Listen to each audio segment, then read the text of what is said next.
20 তারিখ নির্বাচন হবে এবং হতেই হবে।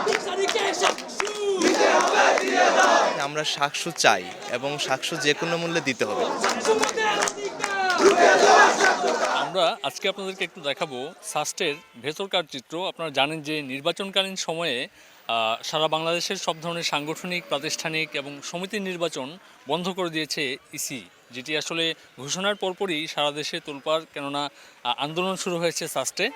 সাস্ট বলতে আমরা যদি একটু বুঝাই আসেন, আমরা যদি বলি যে সাবিপ্রবির যে ক্যাম্পাসটি রয়েছে শাহজালাল বিজ্ঞান ও প্রযুক্তি বিশ্ববিদ্যালয়, সেই ক্যাম্পাসে আমরা দেখেছি যে ঘোষণার পরপরই আন্দোলন শুরু হয়েছিল রাতে। এখনও এই ক্যাম্পাসের ভেতরে প্রচার প্রচারণা কিন্তু চালাচ্ছেন যারা সাকসু নির্বাচনের প্রার্থী এবং ভোটার যারা রয়েছেন, তারা এখনও কিন্তু তারা লিফলেট বিতরণ করছেন এবং তারা যেমনটি বলছেন যে এখানকার যে নির্বাচনী প্রচার প্রচারণা সেটি কিন্তু থেমে নেই। আপনারা তো জানেন যে ইসির পক্ষ থেকে কিন্তু সব ধরনের সাংগঠনিক এবং প্রাতিষ্ঠানিক নির্বাচন বন্ধ করে দেওয়া হয়েছে, যেটি 12 ফেব্রুয়ারি পর্যন্ত বন্ধ থাকবে এমনটি বলা হয়েছে। আপনারা এখনও প্রচারণা কিভাবে চালাচ্ছেন আর কি? আপনারা কি মনে করছেন যে 20 তারিখে নির্বাচনটা করা সম্ভব? আমরা এখনও দুটানার মধ্যে আসি যে আসলে আমাদের নির্বাচনটা হবে কিনা। আপনাদের মাধ্যমে আমরা বলে দিতে চাই, আমাদের বিশ্ববিদ্যালয় প্রশাসন থেকে শুরু করে যারা আমাদের দায়িত্বে আছে, আমরা একটাই দাবি, আমি আগেও বলছি যে আমাদের 20 তারিখ নির্বাচন হবে এবং হতেই হবে। যারা প্রচার প্রচারণা এখনও রয়েছেন তারা কিন্তু এখনও পর্যন্ত তাদের যে প্রত্যাশা সেটি কিন্তু জানিয়েছেন। এখনও পর্যন্ত কিন্তু অনিশ্চিত নির্বাচন হবে কিনা। তো এই ব্যাপারটাকে কিভাবে দেখছেন? এখনকার প্রচার প্রচারণার সাথে ইসির পর্যায় থেকে আসলে নতুন কোনো নির্দেশনা আসতে পারে কিনা, এই ব্যাপারে কি আপনারা আশাবাদী কিনা? হ্যাঁ, আমরা আশাবাদী যে আমাদের নির্দেশনা একটা আসবে এবং আশানুরূপ ফলাফল হবে, এটাও তো আমরা প্রত্যাশা রাখছি। ক্যাম্পাসের পরিবেশ এখনও সেই শুরু থেকে যখন সাকসু নির্বাচন অনুষ্ঠিত হওয়ার কথা চলছিল তখন থেকে যেভাবে একটা উৎসব মুখর পরিবেশ ছিল, সেই পরিবেশ কিন্তু এখনও রয়েছে এবং তারা চেষ্টা করছেন যে এখনও পর্যন্ত তাদের যে ঐক্যমত, তারা সকলে মিলে চেষ্টা করছেন যে প্রশাসনকে বোঝাতে এবং সরকারের প্রতি তারা কিন্তু নানা ধরনের দাবি জানিয়েছেন। গেল কিছুদিন ধরে আমরা দেখছিলাম যেসব আন্দোলন কর্মসূচি রয়েছে, সেই আন্দোলন কর্মসূচির মধ্যেও তারা চেষ্টা করেছেন যেসব প্রতিবন্ধকতা সৃষ্টি হচ্ছে, তারা যেটি মনে করছেন যে এটি একটি উদ্দেশ্যপ্রণীতভাবে, পরিকল্পিতভাবেই বা তারা কোনো জায়গাতে আমরা দেখেছি তারা ষড়যন্ত্র বলেও ব্যাপারটিকে আখ্যা করেছেন এবং বলেছেন যে এই নির্বাচনটি বাধাগ্রস্ত করতে শুরু থেকেই নানা ধরনের পায়তারা ছিল একটি মহলের, যেটি আসলে এখন এই সময়ে এসে, যেটি নির্বাচন খুব কাছাকাছি, এই সময়ে এসে তারা তাদের জায়গা থেকে তাদের কাজটি, যেমন চিঠি ইস্যুর একটি ব্যাপার ছিল, যেটি বলা হয়েছে যে শিক্ষা মন্ত্রণালয় থেকে এই চিঠিকে গোপন করা হয়েছে। 5 তারিখের চিঠি এসে পৌঁছেছে নির্বাচনের খুব আগ মুহূর্তে, যেটি আসলে তারা প্রত্যাশা করেননি।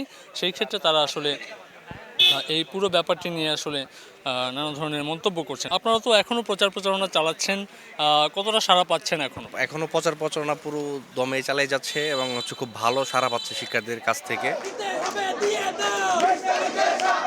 যেহেতু একটি নির্দেশনা আছে 12 ফেব্রুয়ারি পর্যন্ত কোনো ধরনের সাংগঠনিক প্রাতিষ্ঠানিক নির্বাচন হবে না, এরকম একটি নির্দেশনা ইসির পক্ষ থেকে আছে, তারপরেও আমরা দেখছি যে এই যে প্রচার প্রচারণাগুলো চলছে। আপনি কতটা আশাবাদী এবং আজকের কর্মসূচি সম্পর্কে একটু? 100% আশাবাদী আমাদের নির্বাচন হবে। বাইরা নামক আইনজীবীদের একটা সংগঠনকে কিন্তু ইসির পক্ষ থেকে নির্বাচনের অনুমতি দেওয়া হয়েছে এবং আমি আমাদের শিক্ষকদের মাধ্যমে যতটুকু জানতে পেরেছি, তারা বলেছেন সাকসু নির্বাচন আয়োজন করতে কোনো ধরনের বাধা নাই। ভিপি প্রার্থী শিশির যেটি বললেন যে একটি আইনজীবী সমিতি এরকম একটি নির্বাচনী যে মৌখিক যে তাদের যে নির্দেশনার পরবর্তী সময়েও আসলে এই ধরনের একটি সিদ্ধান্ত পরিবর্তন হয়েছে। তো সেই ক্ষেত্রে এই সাকসু নির্বাচনের ক্ষেত্রেও পরিবর্তন আনতে পারে এরকম একটি প্রত্যাশা কিন্তু তারা জানিয়েছেন। প্রতিনিয়ত আপনারা বলছেন যে নির্বাচন হবে, ইসির পক্ষ থেকে বলা হয়েছে যে নির্বাচন হবে না, বন্ধ থাকবে। একটু বলবেন যে এখনও কতটা আশাবাদী আপনি? আমরা সাকসু চাই এবং সাকসু যে কোনো মূল্যে দিতে হবে। শিক্ষার্থীরা তাদের অধিকারের পক্ষে ভোট দেওয়ার জন্য মুখে আছে। আমাদের ক্যাম্পাসে এমন অনেক শিক্ষার্থী আছে যারা বলছে তাদের জীবনের প্রথম ভোটটা হবে সাকসুকে দিয়ে।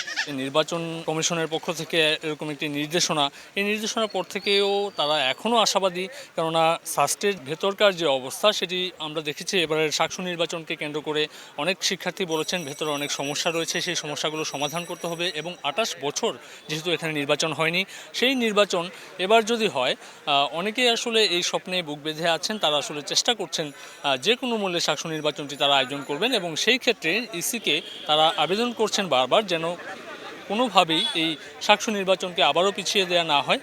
সেই ক্ষেত্রে শুধুমাত্র ছাত্ররা নয়, আমরা দেখেছি যে শিক্ষকরা পর্যন্ত সংবাদ সম্মেলন করেছেন। তারা দাবি তুলেছেন যেন এই শাকসু নির্বাচনকে আটকে না রাখা হয়। তো এই ছিল আসলে এখানকার ভেতরকার চিত্র। আজকে সাবিপ্রবি ক্যাম্পাসে আরও একটি কর্মসূচি রয়েছে, সেই কর্মসূচির খবরাখবর পরবর্তীতে হয়তো আমরা জানাতে পারবো। শাহজালাল বিজ্ঞান ও প্রযুক্তি বিশ্ববিদ্যালয় থেকে এই ছিল শাকসু নির্বাচনের সর্বশেষ খবরাখবর।